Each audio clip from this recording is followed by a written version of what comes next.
Iglesia Eco, buenas noches, Dios te bendiga.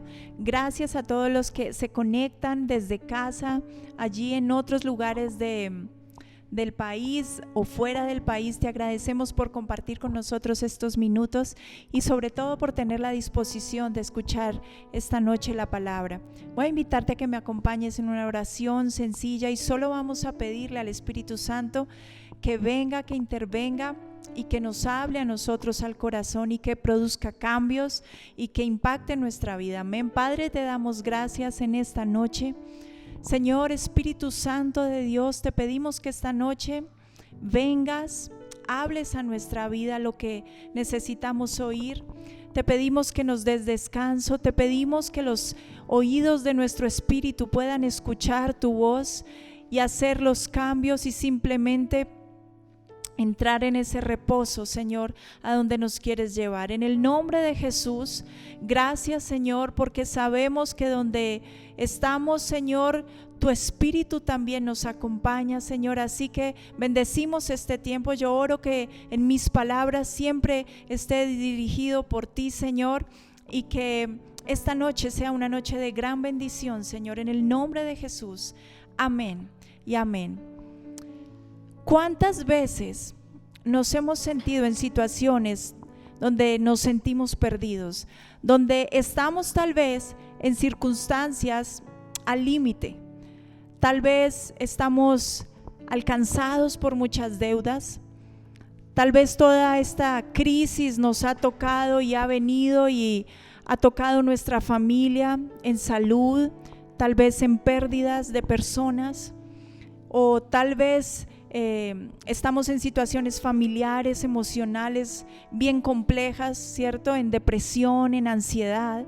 Y esta noche yo quiero hablar un poco de eso, de cuando estamos en circunstancias o en situaciones donde nos sentimos topados, alcanzados, cansados.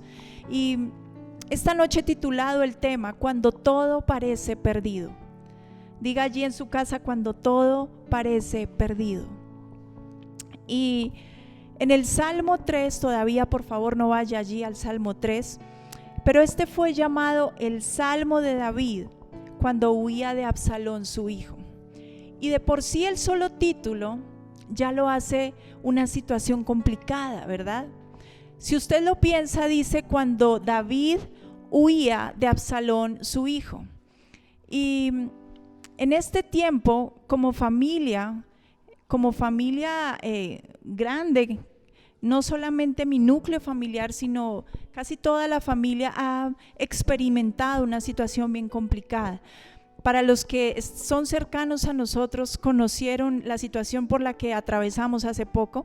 Nosotros dimos positivos todos y varios de nosotros para COVID, y tuvimos que atravesar una situación compleja. ¿Por qué? Porque no solo estábamos experimentando el hecho de sentirnos enfermos, ¿cierto? Este virus tiene una particularidad y que además toca la parte, digamos, mental, de pensamiento, ¿cierto? Entonces, como es algo un poco desconocido, entonces usted está allí batallando con pensamientos: ¿qué me va a pasar? ¿Hasta dónde voy a llegar? Los síntomas van a ser fuertes, van a ser leves, y en esa lucha mental, además de los síntomas que teníamos que no eran nada fáciles, tuvimos que atravesar una lucha emocional que fue muy dura, un dolor en el alma que es bien profundo, y es la pérdida de personas de la familia que amamos, que realmente eran importantes del corazón. Y esto todo junto hizo que realmente nos sintiéramos allí en ese hoyo de desesperación donde dices cuando todo parece perdido. Y le hablo de esto porque creo que fue lo que experimentó David. David no solo estaba siendo perseguido por alguien que quería matarlo. David estaba siendo perseguido por su mismo hijo. Y esta es una situación complicada. No sé si usted se ha sentido perseguido, pero yo que he soñado que me persiguen es espantoso. Y sentir que el que te persigue es tu misma sangre es una situación dolorosa, emocionalmente muy fuerte. Y por eso quiero hablarle de esta noche del rey David, que estaba en esta situación donde todo parecía perdido. Pero realmente él escribió ese salmo estando en esa situación, pero el relato de lo que sucedía en ese momento usted lo encuentra en 2 de Samuel, de los capítulos 15 al 18. O sea que eso nos va a tomar como 3 días mientras lo leemos. No se preocupe, yo le voy a poner en contexto de qué pasó en ese tiempo para que usted simplemente lo entienda, y vamos a recorrerlo muy rápido, ¿vale? Dice la palabra que Absalón, el hijo de David, si David era el rey, pues Absalón era una persona muy reconocida, ¿verdad? Era un príncipe. Y dice la palabra que Absalón se paraba en la puerta de la ciudad a esperar que la gente pasara. Y entonces la gente llegaba a buscar al rey y a exponerle su caso, a que fuera juzgado su caso. De pronto tenía un argumento que exponer, y entonces Absalón entraba en escena antes, y Absalón le decía: ¿qué viniste a hacer?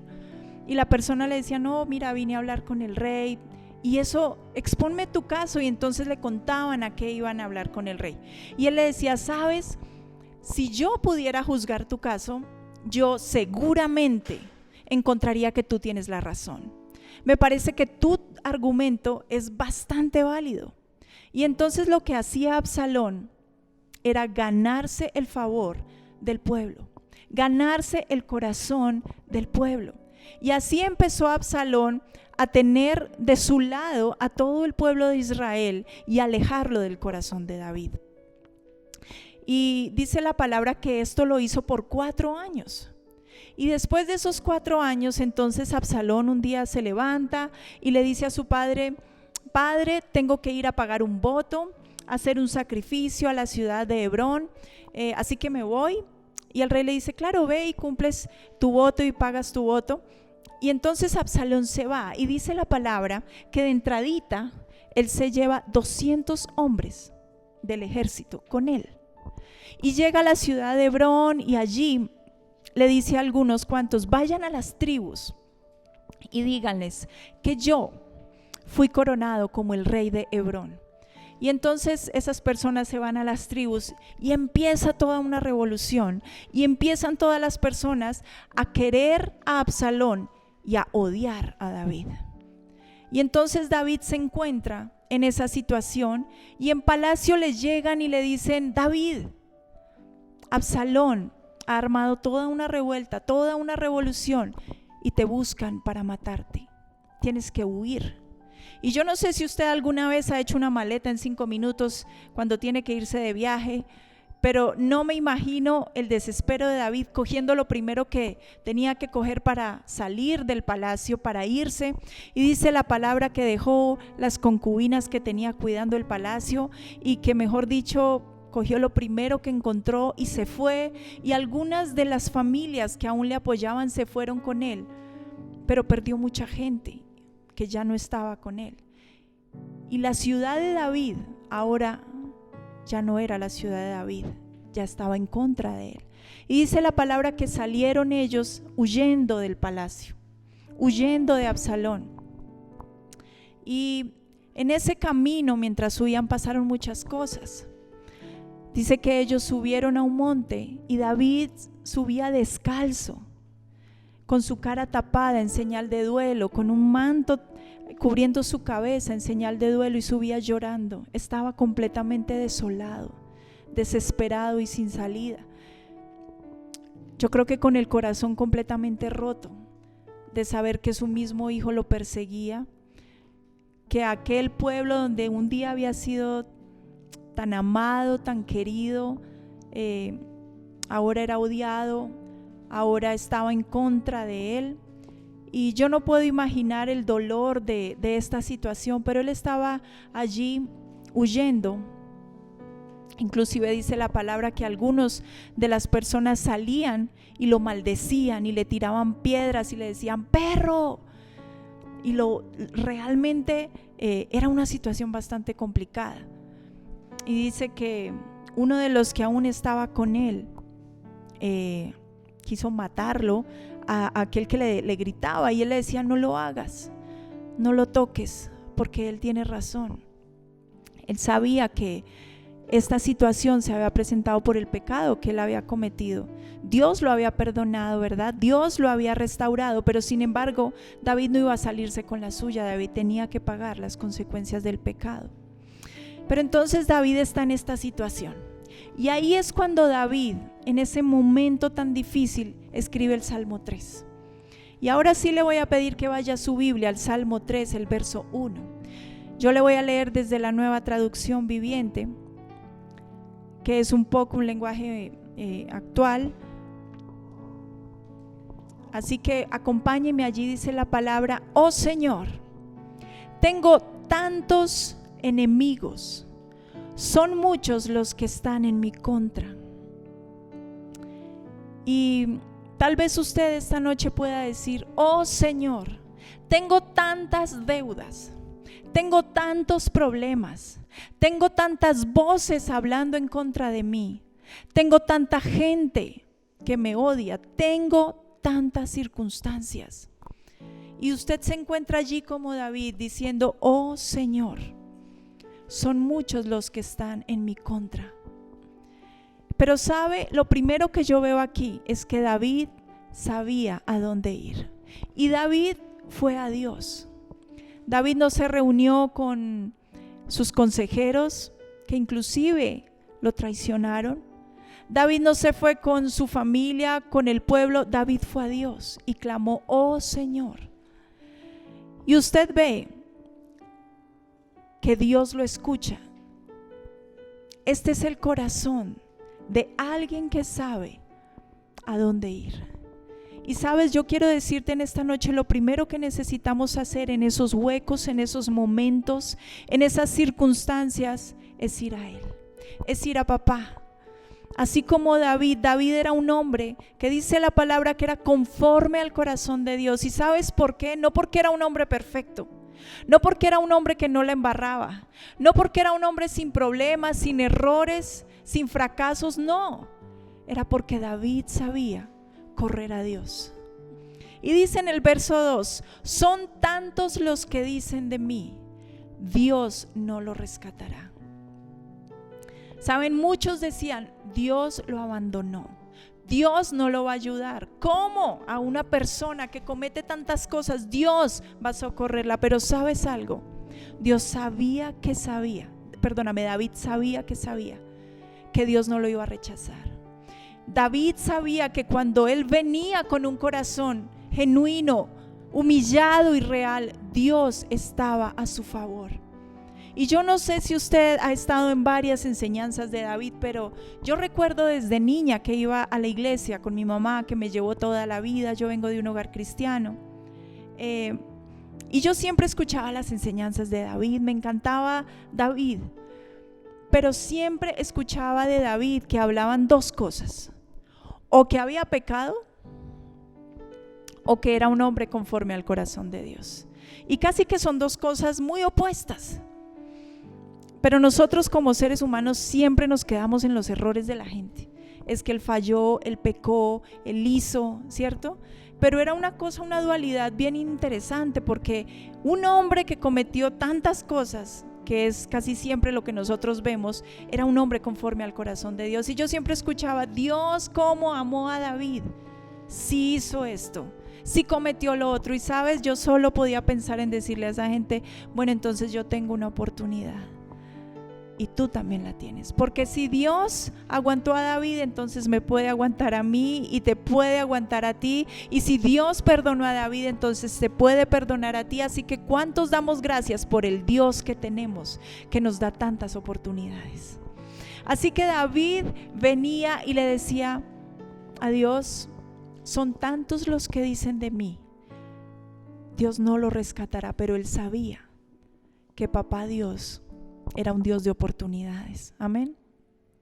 Y después de esto, al finalizar esos dos versículos, usted lee una palabra ahí que dice Selah.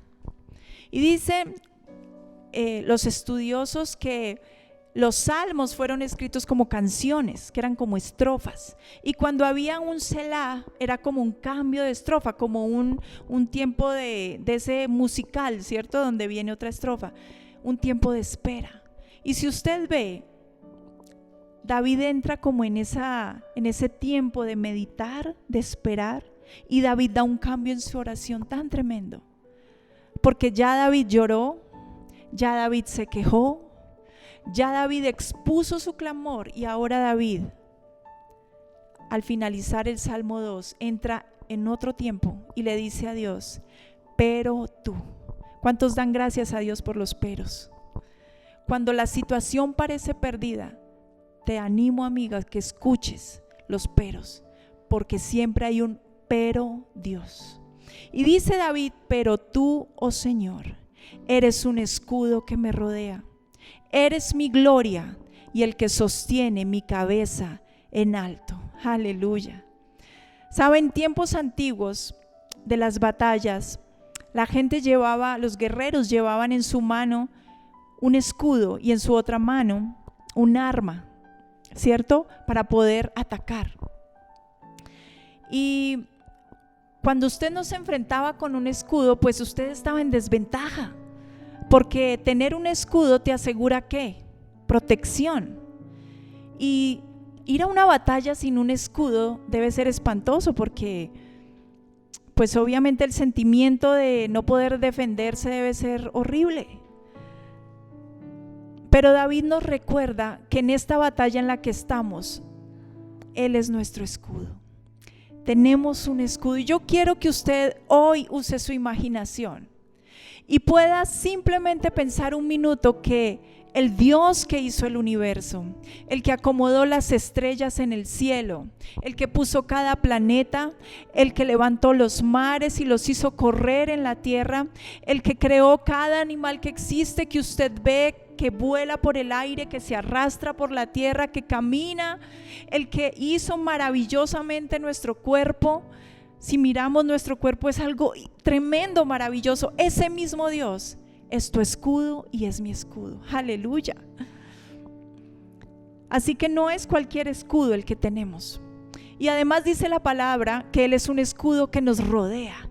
Así que yo quiero decirte que cualquier cosa que pueda venir a atacarte de frente, o pueda venir por tu izquierda o por tu derecha, o tal vez desde atrás, o seguramente cosas que vengan que ni siquiera percibimos que vienen a dañarnos, Él es nuestro escudo. Y yo quiero que tú te imagines eso: el Señor, el increíble, es tu escudo que te rodea. Amén. No solamente te guarda de lo que viene por acá, de lo que tal vez te ataca del pasado, de pensamientos, de cosas que vienen de donde sea. Él es nuestro escudo. ¿Cuántos pueden dar gloria a Dios por eso? Aleluya. Eso significa que para tocarte a ti primero, se tienen que enfrentar a Él. Y eso es algo que Él ya nos demostró en la cruz. El primero se puso para ser atacado, para ser humillado, ¿cierto? Para ser molido allí. Él llevó todas las cosas primero. Aleluya. Quiero que usted vea rápidamente en el Salmo 27:1, si quiere no lo busque, solo escúchelo y levante su fe. Estando en ese pozo de desesperación, Dios te dice: el Señor es mi luz y mi salvación, entonces ¿por qué habría de temer? El Señor es mi fortaleza y me protege del peligro, entonces ¿por qué habría de temblar? En el Salmo 28:7 te dice: el Señor es mi fortaleza y mi escudo, confío en Él con todo mi corazón, me da su ayuda y mi corazón se llena de alegría, prorrumpo en canciones de acción de gracias. Sabes, no permitas que pensamientos de temor, de todo lo que ocurre allá afuera, de todo lo que está sucediendo continuamente en nuestra nación, vengan y se aniden en ti y causen temor. No permitas que eso venga y dañe tu fe, tu esperanza de mirar hacia el futuro. No permitas que eso venga y robe la paz. Amén. Además, en la parte B del versículo dice que Él es quien sostiene nuestra cabeza en alto. Y sabes, yo no sé qué situaciones te impidan hoy caminar con tu cabeza en alto. Pueden ser errores del pasado, tal vez vergüenza, tal vez temor, tal vez culpa, Tal vez veces que hemos cometido tantos errores, malas decisiones, tal vez pecado, pero Dios esta noche quiere decirte que Él es nuestra gloria y que cuando hemos venido a Él y cuando hemos recibido a Jesús en nuestro corazón, Él viene a brillar en nosotros ahora y Él cubre, Él sana, Él restaura y Él levanta nuestra cabeza en alto. ¿Sabes? Dios quiere restaurar nuestro buen nombre. Niñas, Él quiere restaurar su autoestima.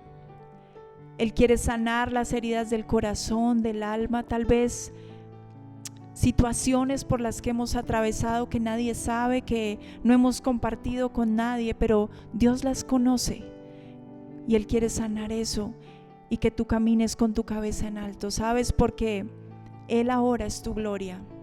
Él es el que brilla en ti y Él es quien levanta tu cabeza. Dice la palabra en 2 Corintios 12:9, y me ha dicho: bástate mi gracia, porque mi poder se perfecciona en la debilidad. Por tanto, de buena gana me gloriaré más bien en mis debilidades, para que repose sobre mí el poder de Cristo. Él te llama a que pongas tus ojos en Él, porque Él va a llenar los vacíos. De pronto, si te sientes inadecuado, descalificado, de pronto si has sido anulado, Él es quien llena las debilidades. Él se perfecciona y se hace fuerte en nuestra debilidad. Él es nuestra gloria. Di: Él es mi gloria. Él es mi gloria y quien levanta mi cabeza. Ahora en el verso 4 dice: clamé al Señor y Él me respondió desde su monte santo. David tenía la completa certeza que había clamado a Dios y que Dios le había respondido. Ahora, si usted lee ese salmo, no fue que David escribió los versículos de desespero cuando Absalón lo perseguía. Y bueno, ya pasó el tiempo y ya cesó la cosa y se calmó. No, David escribió todo el salmo de corrido. Pero él curiosamente dice: clamé al Señor y Él me respondió. Así que David entra en un estado de paz, de descanso, y decide decir: voy a descansar. Ahora yo le pregunto, ¿la situación había cambiado? No, diga conmigo, no había cambiado, pero David decide descansar en Dios. Y seguramente el ejército y los miles y miles del ejército de Absalón seguían persiguiéndolo. Tal vez venían aún las palabras y las voces diciéndole: David, nos están alcanzando, David, tenemos que correr más rápido, David, necesitamos pasar este río en la noche, David. Tal vez las sensaciones internas de peligro, el temor, el miedo aún seguían en él, pero sin embargo él pudo decir: clamé al Señor y Él me respondió. Y sabes, él decide descansar en Dios. Él decide descansar en Dios. Y esto lo sé por una cosa, y es porque ese verso allí en el verso 5, David expresa algo que me estremeció y me conmovió.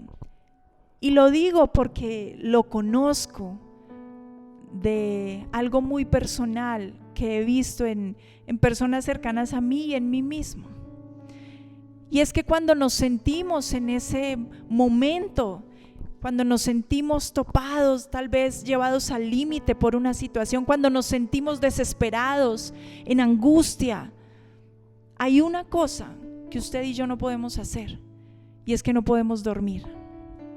Dígame si usted tiene, por ejemplo, un día un parcial, si usted tiene que presentar una evaluación, si usted tiene que exponer, si usted tiene que trastearse, si usted tiene que presentar algo delante de su jefe, usted se le altera el sueño, ¿sí o no? A todos nos pasa, porque cualquier cosa que nos quite la paz, cualquier cosa que nos genere como ansiedad, hace que nosotros perdamos el sueño. Pero David en el verso 5 me pareció tan tremendo, porque si usted se pone en el lugar de él, con miles de personas persiguiéndolo, con un ejército incalculable, y él va a pie, cruzando ríos, durmiendo en el piso, y sin embargo, dice en el verso 5, yo me acosté y dormí, pero me desperté a salvo porque el Señor me cuidaba.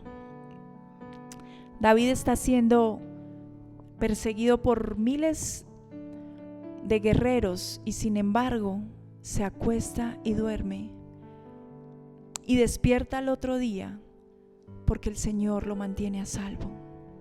Y yo esta noche, allí para terminar, solo quiero que usted note que cuando nos sentimos en esos huecos de desesperación, Dios nos mantiene a salvo. Y Dios quiere recordarnos que Él es nuestro escudo, que aunque las olas se levanten, que aunque atravesemos ese lago tal vez que se siente tan caliente, o tal vez ese río que se siente tan hondo, esas circunstancias que se sienten pesadas, tal vez sentimos que todo es al tiempo, que usted llega y hasta la lavadora se dañó y uno se siente superado por las circunstancias, pero Dios quiere en esta noche recordarnos que Él es nuestro escudo, que Él es nuestra gloria, que Él levanta nuestra cabeza, estemos donde estemos, en la estación en la que estemos en nuestra vida, y que podemos descansar en Él, que podemos acostarnos y dormir sin tener que ayudarnos a conciliar el sueño con nada, porque Él nos mantiene a salvo, Él nos cuida, Él nos guarda, y Él es consciente de que estamos atravesando un valle y que Él nos va a llevar al otro lado. Amén. Voy a invitarte a que cierres tus ojos en esta noche y recuerdes que cuando crees que todo está perdido, Dios sigue allí en tu situación. Dios sigue allí en escena. Dios sigue siendo tu escudo. Está enfrente, está a tu lado, está protegiéndote de voces, de lo que otros piensan, de lo que otros dicen, de circunstancias, inclusive ayudándonos allá a salir de malas decisiones, de nuestros mismos errores. Dios es tan perfecto y tan bueno que nos lleva de la mano todo el tiempo. Padre, te damos gracias en esta noche. Señor, te agradecemos por tu palabra. Eres un Dios tan bueno, Señor. Gracias por recordarnos que en este mundo, aunque tengamos aflicción, aunque vayamos a llorar, no lloraremos solos. Que tú estás de nuestro lado, que nos acompañas, que nos cuidas, que nos proteges, que nos mantienes a salvo todo el tiempo. Que estás allí, Señor, en nuestro día a día. Que estás allí en cada crisis, en nuestros pensamientos de ansiedad, Señor. Estás presente en todo lo que vivimos, Señor. Gracias, Señor, por tomarnos de la mano y por ayudarnos a atravesar el río allí con nosotros, Señor. Bendecimos, Señor, a cada persona que está allí a través de esa pantalla recibiendo tu palabra. Espíritu Santo, yo te pido especialmente que la abraces, que esa persona pueda experimentar tu amor, tu cuidado, tu paz, tu espíritu. Y te damos gracias, Señor, porque podemos reposar, porque podemos sentir tu refrigerio, Señor, y porque podemos descansar, dormir, porque tú nos mantienes a salvo y cuidas de nosotros. Te damos gracias, Señor, en el nombre de Jesús. Amén y amén.